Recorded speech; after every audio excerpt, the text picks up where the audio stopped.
It's time for Talkward, Cringeworthy Tales. And now, your host, Weekly Humorist Editor-in-Chief, Marty Dundix. Hi, and welcome to Talkward. I'm Marty Dundix, Editor-in-Chief of Weekly Humorist magazine, and this is Talkward, a fun little podcast where professionally funny people come to tell awkward and cringeworthy stories. And I'm so excited today because we have double the awkward and cringeworthiness today because we have two guests. They are tag teaming today. We have Kit Lively and Dave DeGrand, who are a comedy duo, if you will. I think David does a lot of the art, Kit does a lot of the writing, and they have a book out right now called Twisted Tongues, Jokes, Comics, Facts, and Tongue Twisters, all 100% gross, out now by Workman Publishing. So welcome to Talkward. Thanks for coming on, guys. Oh, thank you so much. How are you? Thank you. Hello, Kit. And you both are beaming in from Texas today. Yeah, don't say that too loud. No, I'm proud to be from Texas. It's awesome. Like we were saying that's earlier. the most cringeworthy thing about us, I think, probably. Yeah. Is that where hardly, but you know. It always makes me one of the many cringeworthy things about us. And where are you both in Texas? It's like emotional jock itch. I'm around the Dallas area, which is if you have to be in Texas, it's you're less likely to be roughed up for any more left leaning beliefs here. You're not gonna be drugged behind a pickup truck or something. You are that. You're that little blue speck on the map of Texas, that big red map of Texas. You were that blue little dot that they always show on on like CNN politics. Yeah, someone just sneezed on the map. Yeah, we're surrounded. Yeah, we're surrounded, and we're very aware of it, and we're terrified. Yeah. Well, I'm smack dab in one of the big red areas. I live about an hour west of Fort Worth or Dallas, about a half hour from Fort Worth, in a town called Weatherford, which is fun. We have a nice Confederate statue. A lot of people are very proud of. Really? Oh, you're right in the middle of it. Yeah, it was. Yeah, I'd rather let's talk comedy and not horrific.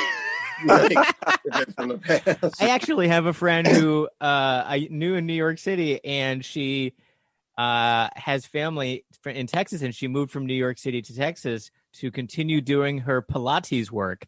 So she actually lives outside of Weatherford, Texas, and she runs a Pilates studio. And I keep trying to send Kit to a Pilates class. Oh man, hey, we'll join. We'll do one together, and nothing but hilarity. You need to get both of you strapped onto a reformer. I think that would be a lot of fun to watch. You could. I think you could hit me with a strap on before you could get me to a Pilates class. Hey, well, you could. All right, well, yeah. Whatever you want to prep first for, you could strap something on and then strap yourself on top of that to a reformer.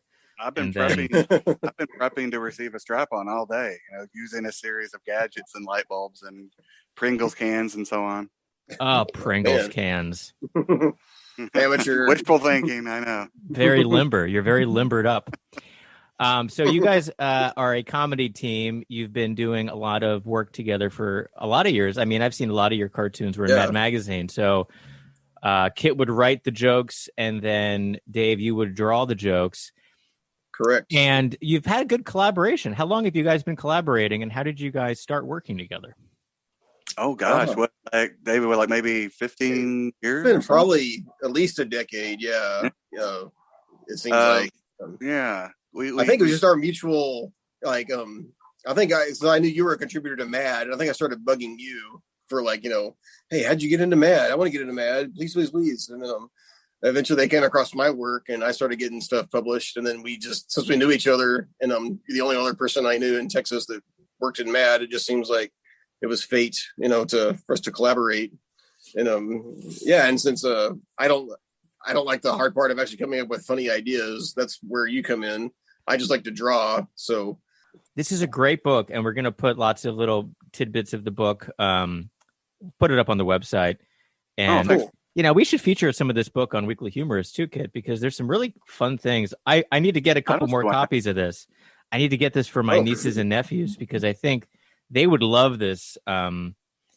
they would love this humor. It's like gross and it's dirty, but it's not dirty. It's just gross and grody. I would call it grody humor. I usually say that it's exactly like my normal sense of humor, but just with less dildo jokes. That's pretty much the only difference is that you won't find. Yeah. And he had a lot of really good 50% less dildo jokes. Right. But here's a little bit of it. I mean, it's like, I'm going to read one. These are tongue twisters. Bedbug breath bothers Brett's brother Bronson. Yeah, good job. That's a hard one to get through. And then there's little tidbits that says scientists have found over 600 kinds of bacteria in human mouths. Yeah. Now that's a varied diet. And I love learning stuff. And as a kid, I would eat this up. Like I would read this book and my parents would hate it because I would do nothing but recite this book to them. Like I was teaching them something. Yeah. And that was kind of the basic pitch for the book was wanted to be a book that kids really wanted and their parents hated to have it, but they put up with it anyway, because they're actually reading something, not staring at a tablet or something. But, exactly. This is a good book to read. It's very engaging. The art in this book is so funny. Like the pictures in here are great. Yeah, it was a ton of fun.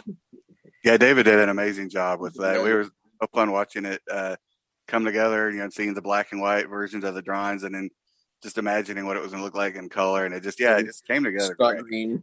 Yeah. There's a good section here that I bookmarked. It was definitions of frequently used gross words. And it says, use this handy guide and you'll be able to tell a blob from a glob. Important to know. The first part says, know your nose goo. Booger, an individual piece of dried nasal mucus. Mucus, the slimy stuff found in your noses and in other parts of your body. Phlegm, pronounced phlegm with an F. Excess mucus you get when you're sick.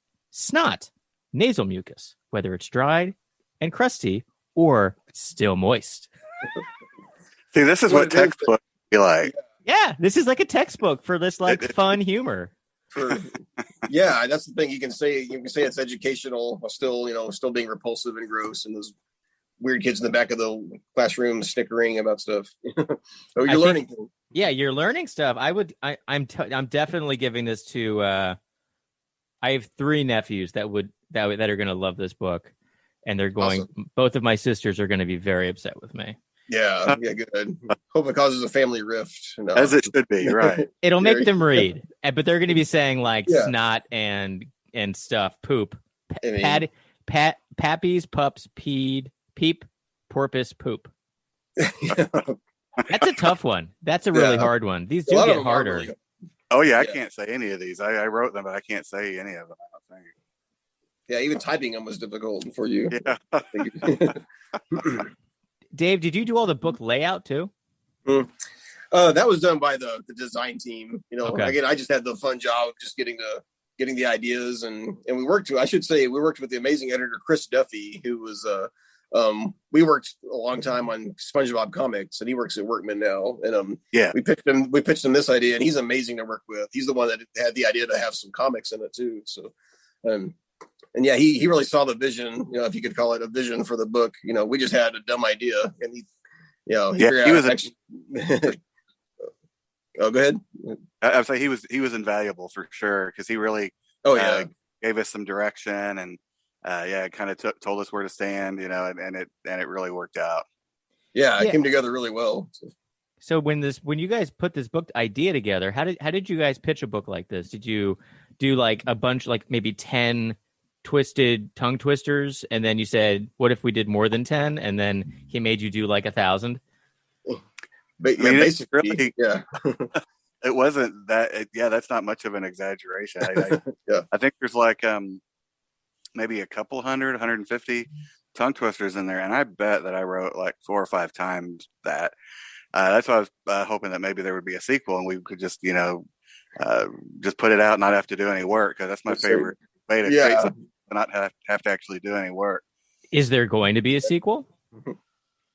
I honestly, I don't. We're I still haven't. waiting on that verdict, to see how. Well, when people are listening to this podcast, everybody has to go and buy a copy of this book, and we'll put a link to buy the book, and then we'll get those. We'll get people petitioning for a sequel. That's right. Let's petition for something good for a change instead of exactly instead of dumb societal changes and stuff.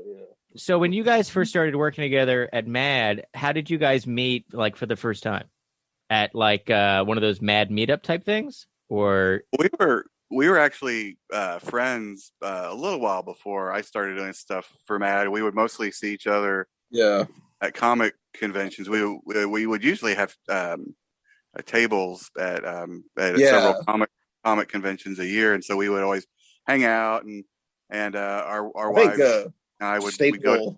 Like the Staple convention in Austin was the first one we kind of met at. So we kind of were you guys working together or working parallel when you were doing SpongeBob SquarePants comics and those kind of things? Well, we actually did some together, and then we did some separate. So it would just kind of depend. I mean, a lot of times we would pitch it together, and so we would work together, and then other times we would pitch things to Chris Duffy separately, and then in that case, like my story would get assigned to another artist, and then I think that David got assigned some other writer stories, and also he would write and draw stories himself, entirely himself. So it would kind of just vary, run the gamut. Yeah. The whole side of doing the comic books for the TV shows is a whole kind of genre that I wasn't aware of until I met you guys.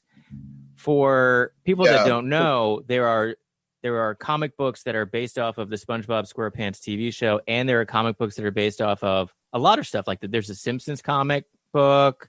There's are there Garfield comics? There's Garfield comics. I worked on a few Garfield comics. Yeah, and I worked on some Uncle Grandpa comics. If you remember that cartoon from a year or so ago, and there's a lot of cartoon series have their own comic book spinoff. They kind of like. And those come out like the way that superhero comic books do, in like a schedule, like issue numbers and all that kind of stuff. Oh yeah. Yeah. Again, the comic shops. And are those collectibles the same way that the superhero comics are? I think some of them, if they have like certain creators, because a lot of mainstream comic creators and then a lot of famous comedy writers will sometimes come in and do like a guest spot, and so those would probably be more valuable, that kind of thing. Yeah. And then you guys get to hang out at all the fun like convention tables when people come to meet the artists and the writers and that kind of stuff. I know Kit's been to the Rubens. Have you been to the Rubens, Dave? I went to one. I've been to one so far, and it was awesome. Like I felt very special. I got to dress pretty and meet a lot of my heroes. And I think that was amazing. Yeah. I think David and I noticed, because we were at one of the same Rubens together, and I think he noticed that even at the Rubens, which is the National Cartoonist Society, even there, he and I were at the nerds table. Like we were at the outcast table. That takes some special. That takes some special effort, Kit. We're at the nerd table at the nerd convention. we're extra sweaty and twitchy, I think. Yeah, there were literal flies buzzing around us, and we're just sitting in piles of garbage. We were piles of garbage. Yes. Fantastic. Is this the first book you guys have done together? Yeah. This is the first, aside from our random comic collaborations. Yeah, this is the first book like this that we've done, and I'm glad it came together as well as it did. Although we did have one of our cartoons together in the Mad About the Trump Error. That's true. Yeah. One of our cartoons for Mad making fun of Trump in that book, but this is the first book of where it's just pure us. And then also David Lumen, who I have to say, who also was the co-writer on the book, and he's a guy with a quite an impressive comedy history. Was a writer and a story editor on Third Rock from the Sun, and he had written some episodes of Drawn Together, and has a lot of books. Drawn Together was great. That was a great Remember that show. one? Yeah. So I think he wrote most of the little booger comic strips, if I'm not mistaken. Mm-hmm. Something I'm sure he's really proud to put on his resume above Third Rock from the Sun. Well, definitely. That's great. Are they still doing SpongeBob comics? Sadly, no. I don't know what happened either. I mean, it seemed like they were doing well, so I don't think I ever really. Yeah, I wasn't privy to a lot of the behind the scenes shenanigans, but yeah, it was a real unique comic in that, like so many different types of collaborators worked on it, and it was very different. Each issue had at least 4 or 5 different stories by 4 or 5 different writers and artists, so you got a big grab bag of different creators in each one, so it was really cool. I think people don't get publishing. I think people think publishing, like when a new owner takes over a publishing house, like the way that was it like AT&T bought Time Warner, and then it became Warner Media, and then there was a new owner at Warner Media that was like, all of a sudden they looked at Mad Magazine, and they looked at other like all the publishing entities, and they were like, this doesn't make enough money for all this effort, right? And we don't want to go through all this work. Like, this seems like a lot of work. Yeah. And then they just shut it down. And then it's like, no. It's like that took like 50 years to build that brand up. It's like that kind of brand awareness you can't buy. Like, that's impossible. They don't care. It takes time to build that up. You can't just turn something like that off. That's insane. Yeah. And they managed to do it. They certainly did. And they did it so quickly. It was like someone just like flipped a switch, like, nah. Or they just like unplug something, like, I think we're done. Yeah. They're like, we really need this room for some boxes.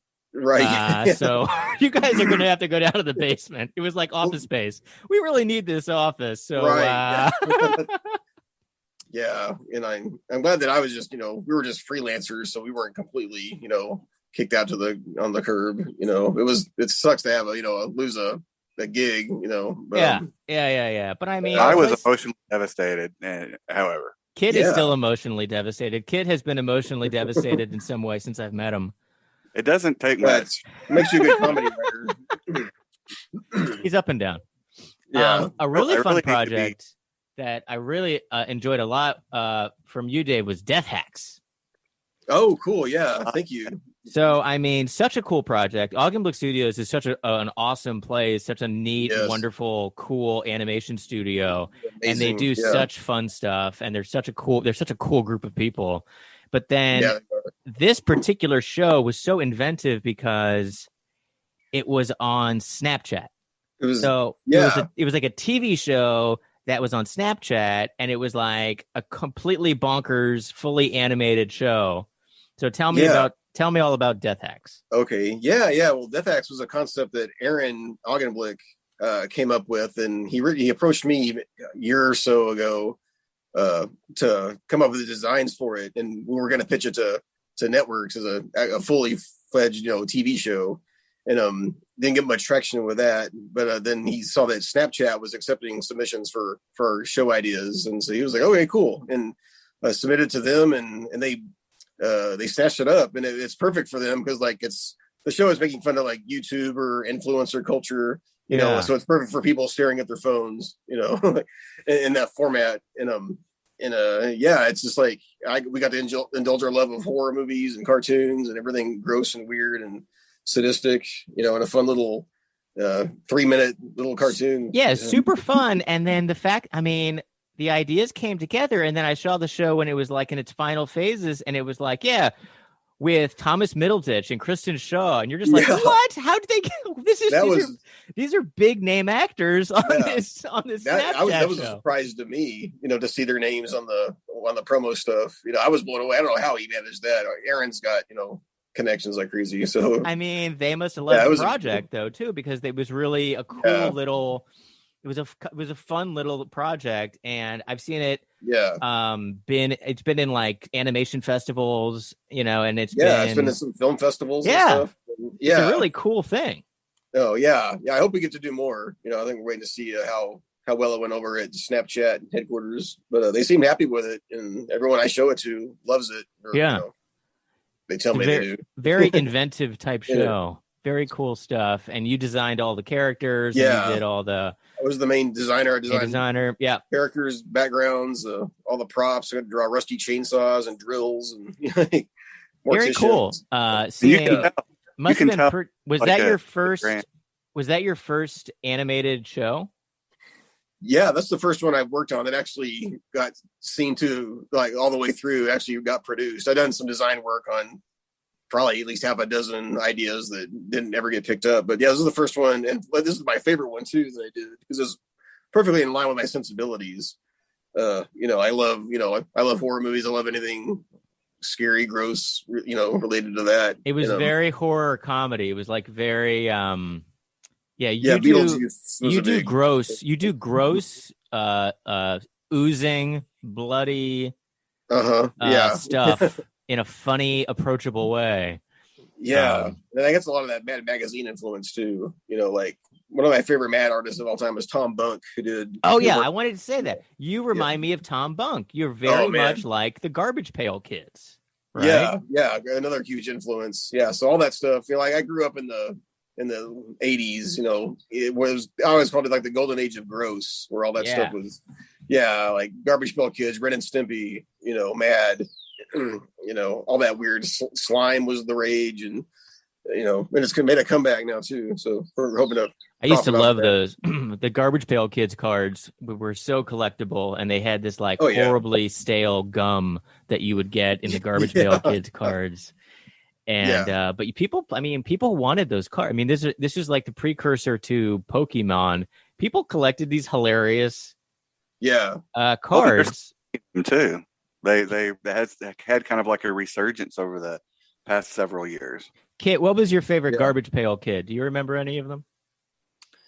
I don't know if I would remember any of them by name. To be honest, I was always more of a wacky packages kind of guy. But I mean, I like the Garbage Pail Kids. But I remember when I was doing my high school humor magazine, I did a spoof of them, so I know I did my research to. But I just right offhand, I usually like the ones with a lot of vomit. But I can't think of particular. And I like the Trump bashing ones they did. Or two ago, those were really funny. He was like a Garbage Pail Kid that grew up to be president, basically. So it was he is. Atom Bomb. I'm looking up the Garbage Pail Kids right now, and there's one called Atom Bomb, and it's basically a baby in a suit, and and he's like blowing up the world, and that looks just like Trump. They made a prediction. I always really liked one called Messy Tessie, who was basically just a girl that had just gobs and gallons of snot coming out of her nose. Here's a great one for you and Kid. It's called J Decay, and it's a zombie child crawling out of the grave. Oh yeah, that's a classic one too. Yeah. And they did some horror movie ones, and I always buy those, like where it's like a Garbage Pail Kid dressed up as like Leatherface or Freddy, and I always buy those, and it's like a limited thing they do just around Halloween. But I've been buying those too. Yeah, I'm going through some of your work for The Simpsons. I think this might be the Simpsons comic, and it's a lot of the the characters and the mad scientist guy. Yeah, they did an all King and Kodos issue, and I wrote a story where King and Kodos are tired of all the drool that's piled up in their spaceship, so they keep beaming up people from Earth, from Springfield, to help them to solve the problem. And they get Professor Frink to come up with ideas. And then they don't like any of these ideas, so they basically just beam up Willie with a mop to mop up everything. I can't believe you also got to draw the Garfield comics. So drawing Garfield comics, these were written by Jim Davis. The comics that were for Boom Studios were written by, they was kind of done kind of how SpongeBob was, where it's different Okay. artists and writers. Yeah, and actually, I worked with Scott Nickel, who's a Mad Magazine veteran as well. Oh, cool, Scott Yeah, Nickel. I've done he stuff wrote- with him. He's Oh, yeah. done some cartoons with Kit. Kit introduced me to Scott Nickel. Yeah. together a lot. Yeah, no, he's awesome. He's hilarious, and he wrote some really funny Garfield stories with food monsters that are attacking Garfield as revenge for all his gluttonous ways. And we just kind of ran with that idea. That must be so much fun getting to draw these iconic characters in kind of like a new vision of it. Yeah. So it's The like way it's your spin on Garfield. Yeah, and the way I've always thought about that, working on other people's characters, it's like I'm giving like permission to play with their toys. It's like I don't damage them too bad, or scuff them up or destroy them. It's fun. They must have a real did they have like a real tight brand guidebook for the character rules when you drew them? Did you have like a Bible, like a Garfield Bible? Oh, no, not at all. Like I was, thankfully, because Garfield's kind of a pain in the ass to draw. Yeah, because he's all those Jim Davis character designs are really strange in them. And so yeah, I didn't have to stick super close. As long as you can just tell that it's Garfield. Yeah. I looked at I tried not to deviate too much. But yeah, I certainly didn't. They certainly aren't on model. You can tell they're Garfield, but they're my own weird, funky way of drawing them, for sure. Do you and Kit have anything else cooking right now? Do you have anything coming up in the wings? You know what we are working on that I'm very excited about is Barfly. Yes. Oh, yeah, absolutely. Yeah, that would be definitely. No, that would be a really great thing to get on the air. Barfly was a cartoon that was a real simple, like 3 or 4 panel cartoon that ran on Weekly Humorist, and it was just like this funny concept of a fly in a bar, and he's drinking, and then like it gets like regurgitated, and then he regurgitates it back into the cup, and that's how he drinks his beer. Like it's like this insect who vomits out. And the idea of it was really silly, and there was like an enforcer who was in the bar, and he was bugging Horace the fly. Yeah, it was instead of a horse fly, it was Horace the fly. So hopefully we can get a show out of that, because man, that's going to be great. Like the drawings that you've done so far are so inspiring. And cool, thank you. Yeah, that's one of those really like death hacks. It's just a ton of fun to play with this world that y'all came up with. Yeah, so yeah, I hope we get to do more. I hope we get to do that. Yeah, we're going to keep working on it, and hopefully people will be hearing about a wonderful new adult animated show called Barfly that'll be coming out soon. Absolutely. Not to jinx it or anything, but I'm just going to say it on the podcast. It's like a vision board. If I say it on the podcast, then it has to happen. That's how that stuff works. That's exactly how it works. I want to hear a funny story. Maybe it could be something that happened at the Rubens when you guys were there together. Have you guys gotten yourself into any trouble? Have you done anything that's awkward or embarrassing together? I feel like everything with Kit has to be awkward and embarrassing. When David and I get together, even though I consider David one of my best friends, but whenever we get together, just the two of us, we're both kind of nervous, just because we don't feel 100% comfortable around probably anyone. Maybe our wife. I feel pretty comfortable around Julie, and I'm pretty sure David feels comfortable around Kath. But that's probably about it. That's about it. Yeah. Otherwise, I'm a little nervous around everyone at all times. So we are definitely awkward around one another, even though I feel our feelings are genuine for one another. I do remember at the Rubens, and you might not even remember this, but we were. It was the night of the awards ceremony. We were in the elevator, and we were just chatting. I think Gene Schultz gets in the elevator with us. Do you remember that? And I didn't know for sure if it was her, and so I immediately just shut up and stopped talking, because I didn't know, we don't want to say anything stupid around, somebody like that. And then I think it just immediately went silent, and then she gets off. And it's like I felt like I could breathe again. Well, one of my favorite awkward stories. There's a lot of awkward. You get a lot of awkward stories at comic conventions, and and I think this was a show Dave. Oh, I know this is a show Dave and I were both at. It was one of those when Mad was still being published. A local place around here in Dallas, a local comic convention production outfit did a series of shows, one a year for about 3 years in a row, called Mad About Dallas, and it was a Mad centric, Mad magazine themed convention, and where they would have Mad magazine creators as all the guests.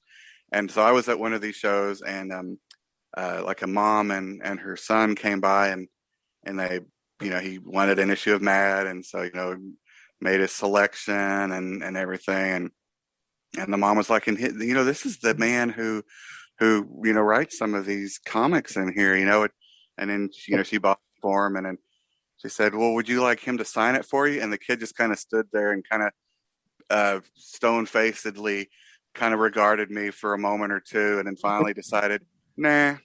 And then they just went on the way. I'm good. Yeah. They're like, we don't want you to devalue this by signing it, so Exactly. No, thank you. Yeah, it's already bad enough with your content. Plenty devalued as is. Right. Yeah. It could get much lower, but oh well. Like his standards were great. So you guys kind of found each other because of your common like for Mad Magazine. So when did you guys both start reading Mad? Was it something in your adolescence similar to me? Like I got a gift subscription to Mad very early on, and my dad was a huge Mad fan, and I started out reading all these old Dave Berg books and Don Martin books. My dad had all these old Mad books. Oh man, yeah. And then I had Mad About the Movies, which is all Mort Drucker collections, and I would just pour over those. And that's how I learned how to do caricature. Any drawing was always based on Mad parodies. Totally after I would draw something exactly as close to a Mort Drucker as I could, or as close to a Sam Viviano when he was doing a lot of some stuff in the 90s, and I was just like obsessed with Sam's stuff. And I couldn't throw them away. Like I have so many stacks of Mad Magazine because I felt like I could not throw these in the garbage. Like they're art, So I would shove them everywhere. Like I wouldn't throw them away. I would just find places to shove my stacks of Mad Magazine. So if I go home to my parents, like there's still stacks of Mad Magazine. There's stacks in the basement. There's stacks like in closets. Like anywhere I would hide I would hide stacks so that they wouldn't get thrown away. And in my where I live in New York, I have stacks of Mad Magazine are like behind a chair. Yeah. It sounds like a fire hazard waiting to happen. But, it really is. It really is, Dave. But yeah, my introduction was basically kind of like that. Of course, except the opposite. My dad hated it, or he didn't hate it. He was just very indifferent. He was just like, because he was a big kind of sports guy, and I was the opposite of that. And so he was like, whatever keeps you entertained, cool, whatever, And so I remember the first Mad Magazine I saw was in the summer of '89. It was the Batman when Batman came out, in this Alfred E. Newman wearing the Batman costume, and that image just like seared itself into my brain. For some reason, and I was a Mad fan since then. I immediately begged my parents to buy it for me. And that Batman with Michael Keaton was a great Batman. That was such a good Batman because he wasn't my favorite movie. He Batman. Wasn't trying to be handsome and tough. He was Michael Keaton, and he wasn't handsome and tough. Like he wasn't a leading weirdo. Man. Yeah. I think Tim Burton honestly is the only one that really got Batman right, in my opinion, because he's a weird dude. Yeah. He was a weird dude, and Tim Burton did the villains weird. Like even Batman. Was it Batman Forever? Was it Forever that had the Penguin? Was it Batman Returns? Batman Returns. Batman Returns had the Penguin, and it had Michelle Pfeiffer as Catwoman. Yeah, very fetishy. It was great. It was very It's insane. That would be rated R. Now, in 2021. Watching it as a kid, I'm like, good Lord. It's awesome stuff though. I mean, Danny DeVito as a Penguin was great. Perfect casting. And his costume was it was like so comic booky. Like he was a comic book. We are working on a new kids book, and we're in the very early stages of it, so there's really not anything to talk about, but we are and like I said, just the very early stages where we are talking, and we're talking with our editor and kind of trading ideas back and forth. So hopefully that will. There's more of this weirdness to come. Would it be? Is it going to be like a narrative book, or is it going to be another kind of collection of jokey type gags? It would be a collection of like jokey type gags and comics, but it would just be on a different topic. It wouldn't be a Twisted Tongues. It's just going to be a kind of a similar format, but for an entirely different subject, different area. It could be like an anti-bully type book, but it could be like real kind of like crass, because so your target audience could be like that outcast child, That could be kind of a fun, like, your secret identity. And then I definitely have a lot of experience with the bullying. So lots of. In fact, why do you think I'm still sitting in a dark room? I'm still getting bullied. It's true. For people that can't, people aren't going to be able to see this. You can just hear it. But we're on a Zoom, and Kit is sitting in the dark, so I can see Dave just fine. And then there's a black box that's not black because it's like lacking pixels. It's just dark in the room, and Kit is just sitting by himself in the dark. Yeah, it literally feels like someone shoved you in a broom closet and locked the door and laughed as they ran off. Someone gave him a atomic wedgie and then locked him in his locker. Oh, not someone. He hasn't been there. So, all of you got bullied as children. I also got bullied, and I found a very good way to not get bullied or to divert attention. I diverted attention by drawing funny pictures that then people liked, and then they liked me. So I didn't get. That's so basically that was my mechanism. Also, I wouldn't get bullied because people be like, "Oh, Marty's cool. He look at his funny stuff he's drawing. Hey, he's crazy." And then they'd be like, "Hey, can you draw this?" And I'd be like, "Sure, bully. I'll draw this for you." And then they would like me, and then I was fine. And then they would go and kick some other kid's ass. I was like, "Yeah, mission accomplished." Right. Yeah. I try. I mean, I ultimately did that as well. But the first thing I tried was trying to be funny and making jokes, and I would make jokes about the bully behind their back. And then one came up to me one time, said he was going to come to my house and cut off my head while I slept. And I remember I just sat up, and I was like 7 or 8 years old, and I made a crack about some bully, and someone that was witnessed the crack went and told the bully. He was like, "Your parents can't help you. No one can help you. I'm going to come in your house and cut off your head with a knife." And I just sat up and finally just, out of sheer terror, I think I just passed out when I was asleep that night. And I still remember waking up, and I couldn't believe that I was still alive. That I had woken up, and my head was still attached to my body. So after that, I decided, well, maybe I'll save the jokes for people that I like and that are not going to threaten to decapitate me while I slumber peacefully. And so I started doing the drawing thing, especially when I was nervous. Like in a new school, the first thing I would do is start drawing, and you'd hear people around and you kind of murmur, "Oh, look what he's doing. Look, he can draw." Yeah. And it was a great way to break the ice. Yeah, definitely. It really is a good kind of magic trick to pull out, Right. Yeah, to divert people. Don't look at my weirdness. Look what I can do, Yeah. Yeah. That I'm definitely definitely works. bullyable, but I have a valuable skill you don't want to, rid the world of. Yeah, if you can show that you bring something to the table, that helped. I kind of found that kind of early. Like it helped if someone was like, I remember a couple of friends, like we would draw together, and it was always like I would draw something better than them, and it was always like, "Oh, you win." And it was interesting to think of it because it wasn't a competition, but everybody makes everything a competition. So I remember in like elementary school, it was like, "Oh, Marty's good. Look at him. God, he drew that so good." And I'm like, "Thanks, guys." And everyone's like, "Wow, Marty, good job." But it's like they didn't really care, but it became something that was something that you could do better than someone. And I was like, okay, I guess I can use this. Yeah, and that's what I would use to try to make friends or try to defuse something and be like, "Oh, he's cool." Or I remember like there were like some skater kids who were the cool kids, and I drew like a skateboarder guy, and they were like, "Wow, can you draw me as the skateboarder guy?" And I was like, "Yeah, sure." And I did it. It's like, "Wow, that is awesome! Hey, everybody, look what Marty did." And I was like, "Hey, I'm in with the skater guys." Okay, nice. So you had a better tactic, like you, like use that as your way to like get in with some groups. I just use it as a way to, like I say, like a coping mechanism, could be like, "Oh, don't talk to me." So I'll just draw like with my head down. If I was occupied with something, people usually would be like, "Okay," like when a turtle puts his head in his shell, and then people be we won't bother him. He looks busy. Yeah. It's like the poor kid that isn't busy. He gets his ass kicked. Well, it's like it's your own fault. You were asking for it. You were just sitting there doing nothing. Doing anything, idiot. Yeah. Who wouldn't look busy? So.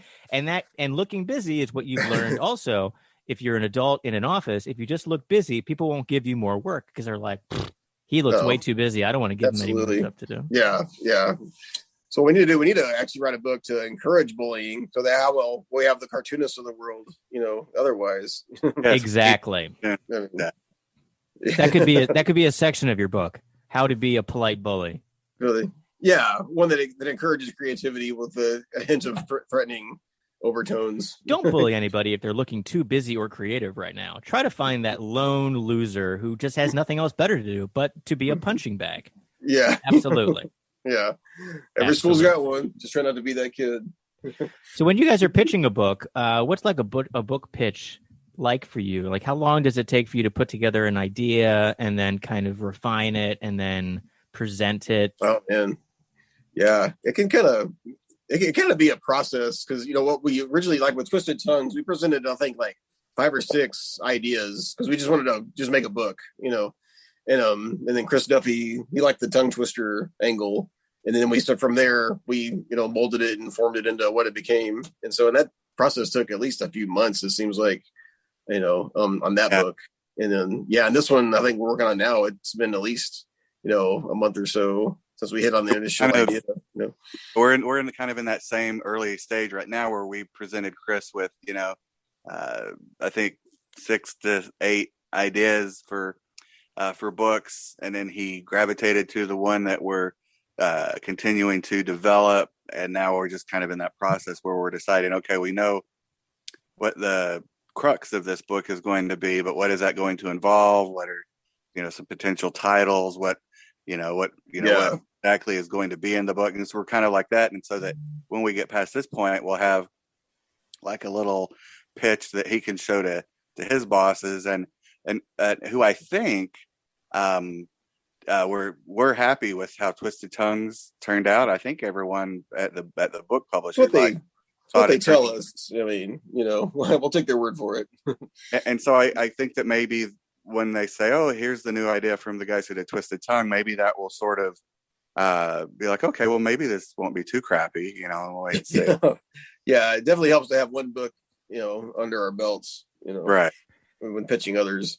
And it's everyone's goal is to have someone say, "Well, this won't be too crappy." That's all I can. At this point, yeah. I mean, have you seen the stuff that's out there that actually is beyond crappy? If you can be slightly not as crappy, then I think you're doing pretty good. I'm like, whether writing a joke or making love to a woman, if I can get, well, that was, that. And if you can make a book that can be a good gift for a variety of people, then that's great. And it's $8.95. It's full color. It's it's got over 200 pages of tongue twisters, and it's fully illustrated.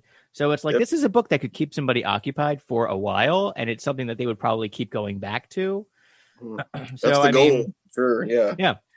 And I hope it's one of those, because I used to carry around like joke books and weird books like that as a kid. Because this is before iPhones and iPad. Totally. Yeah. But we were hoping to still like that. Maybe there's a few kids out there that still like to look at books. And it kind of, I think, I mean, it is. It's like, I think they say 7 and up, and then I think I've seen some things online that say like 7 to 14, and I think that's a pretty good kind of span there. It's kind of like like for tweens or preteens or early teenagers, and also for adults who have a really immature sense of humor. Would probably like it as well. Absolutely. And I'm sure if tasked with it, a college student could make a drinking game out of this book too. So it runs the gamut, That's a good idea. Stay tongue twisters while chugging, I mean, this would be hard. This would be hard to say without any alcohol, but with some, big pigs pick snout snot. Not hard to say. Not hard to say. Yeah. Knock a few back and see how it pans out. Candace can't stand stench. That's tough. Good job. Yeah. This is also a very good elocution lesson. Pappy's pups peep porpoise poop.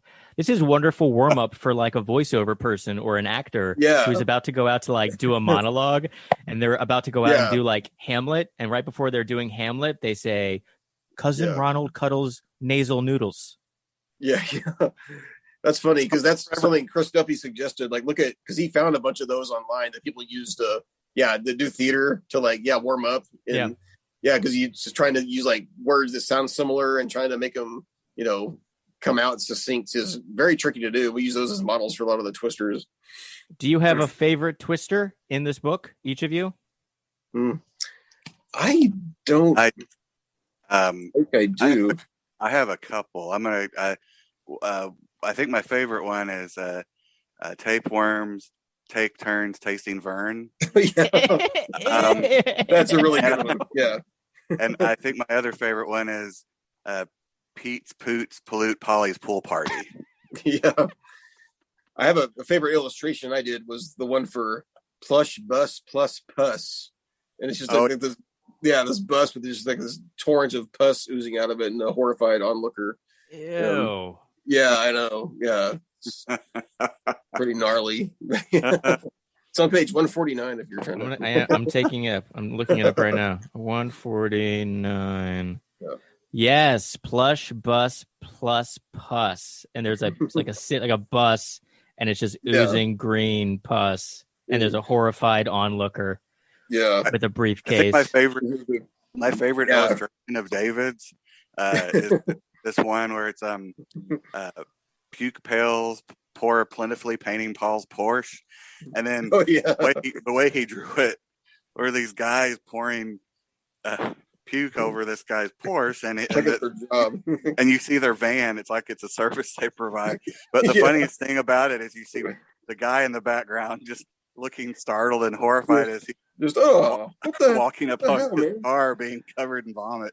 Oh, this is a gross one. The illustration for this is hilarious. Hal's toe cyst has halitosis. Oh yeah. And it's literally a toe that has a mouth of its own, and it has bad breath. Yeah. And there's a rat who's retching next to the toe mouth. Yeah. And on many levels, this is a disturbing illustration. Yeah, like some of these, just drawing them literally was like just the joke in itself. Just seeing a visual of something like that. Trying to figure out how that would translate to the paper. Absolutely, absolutely horrifying. Yeah, horrifying stuff. Twisted tongues, jokes, comics, facts, and tongue twisters. All 100% gross. By Kit Lively and David DeGrand. By Kit Lively and David Newman, and illustrated by David DeGrand. Who is this David Lumen? And how come I've never met him, Kit? Is he like a fictitious person? No, I've actually remember I told you about him. He's the Third Rock from the Sun guy. Yeah, we talked about him earlier. Yeah, are you sure he's not your imaginary friend? He might be your imaginary friend. I think that he would prefer to think of himself as my imaginary friend than an actual. I think that would help him sleep. Or maybe you're his imaginary friend. I'm no one's friend, imaginary or otherwise. Right. Who would conjure something like that willingly? I say in kindness. I'm like Freddy Krueger with worse skin. So where can people buy this book? I'm assuming they can buy it online bookstores, in bookstores. If people have a favorite bookstore, can they buy it in their favorite bookstore?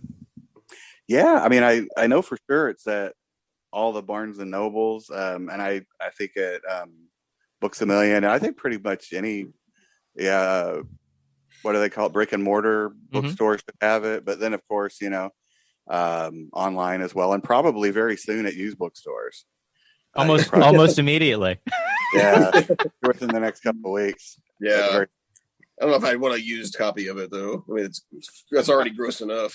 Yeah, it's true. Especially if this was used by a 7 to 14-year-old. You don't want anything that a 7 to 14-year-old has touched.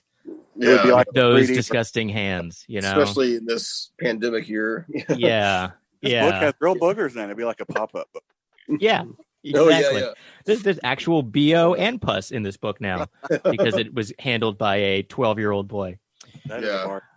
So where can people follow you guys? You guys are on the social medias. David, you're on Twitter and Instagram. Mm-hmm. Yeah, Twitter, Instagram, Facebook.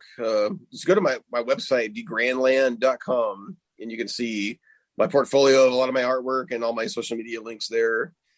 Easiest place to find me. I like DeGrandland.com. It's like you've got a future Graceland happening. Like I always vision like some horrific, snot themed theme park. Yes. Like, it's a snotty world after all, or something. Yeah. Oh, that would be a great if your artwork was turned into a theme park, that would be amazing. Oh, also speaking of that, the 3D designs for your illustrations that I'm seeing. Now, tell me about that real quick. What are those called? Oh yeah, I'm working with a artist friend of mine named Vincent Scala. We're working on this toy project called Nasty Noggins, and they're inspired by like Mad Balls mainly and Garbage Pail Kids. I used to love Mad Balls. Oh, yeah, Mad Balls were so cool. Yeah, and so he's made a few of his own toys, and I wanted to work with him and make some of my own, and so we collaborated on this project, and we designed. They're basically like, just our version of gross, weird. They're about 4-inch tall, 3.5-inch tall little vinyl figures that we're going to be producing on our own, and should come out later this year. So how did he make? I mean, I've seen the drawings, and then I've seen the photos of the 3D images.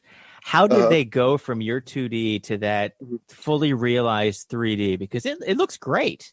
Yeah, we hired a 3D modeler named David White. His website is mechazone.com, and he does a lot of this for other toy producers as well. And he did an amazing job doing the 3D sculptures on the computer. And then we got a company to 3D print them to make the molds to do the toys with. And I'm learning this process as we go. But they're coming out awesome. They're gonna be cool. Seeing your work. I know your work. I know your cartoons, and then seeing that. Like it was like the old lady, the grandma type character. Granny Grunt, yeah. It looks so cool in 3D. Amazing. Yeah, it really blew us away. She was inspired by kind of like, to me, I envision her as like a character out of an old John Waters movie or something. She's this old lady with a big beehive hairdo with a dead cat stuck in it, and there's maggots and spiders and all kinds of gross stuff. Yeah. So when are those going to come out? When can I buy a Nasty Noggin? We're really hoping by sometime in the early summer or midsummer. Because we're still waiting to get for the holiday. Definitely by the time of the holidays. Just want to do a special Halloween themed version also. So cool, that's great. So yeah, and those are going to be vinyl figures, kind of like the like the pop toy figures. Yeah, they'll be a lot like Funko Pop toys. Yeah, it'll be soft vinyl, slightly a little bit squishy to them, squishiness, but they'll be good to display on your cabinet next to your Precious Moments figurines. I need to put one here on my fun toy. Oh, shelf absolutely, that I have. yeah. We'll be sure you get some, man. I have a Mr. Potato Head here, and I have a Captain Kirk mug, and I have a Voltron. Cool. And I see the Alfred E. Newman. I have an Alfred E. Newman, so I need to put a Nasty Noggin on there.